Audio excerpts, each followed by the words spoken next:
આજે આપણે રાજુભાઈ કરપડા વિશે વાત કરવાની છે। રાજુભાઈ કરપડાની કુલ સંપત્તિ કેટલી છે અને કેટલી વીઘા જમીન છે, કે હું એની પાસે કઈ કઈ ગાડી છે, કેટલા તોલું સોનું છે એમની પાસે વાત કરીએ આપણે। ખેડૂતના રાજુભાઈ કરપડાની કુલ સંપત્તિ તમે જોઈ રહ્યા છો। આ પોસ્ટરમાં તમે જોઈ રહ્યા છો કે રાજુભાઈ કરપડાની સંપત્તિ અને કેટલા વીઘા જમીન છે, કેટલા તોલું સોનું છે એમની પાસે અને કઈ કઈ ગાડીઓ લીધી છે તમે જોઈ શકો છો। તો રાજુભાઈ કરપડા 2022ની વાત કરીએ કે વિધાનસભાની ચૂંટણીમાં એમની પાસે 61 લાખ રૂપિયા હતા। એ પછી વધારો જોવા મળ્યો છે 2026માં। 2026માં 3.12 કરોડ રૂપિયાની સંપત્તિ કુલ છે અને 40 વીઘા જમીન લીધી છે એમને, અને 21 તોલા તો એમની પાસે સોનું છે અને 21 લાખની ઇનોવા કાર લીધી છે।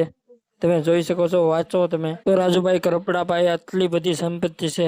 2022થી 2026 લગીની આટલી બધી સંપત્તિ એવી કઈ છે રાજુભાઈ કરપડા પાસે।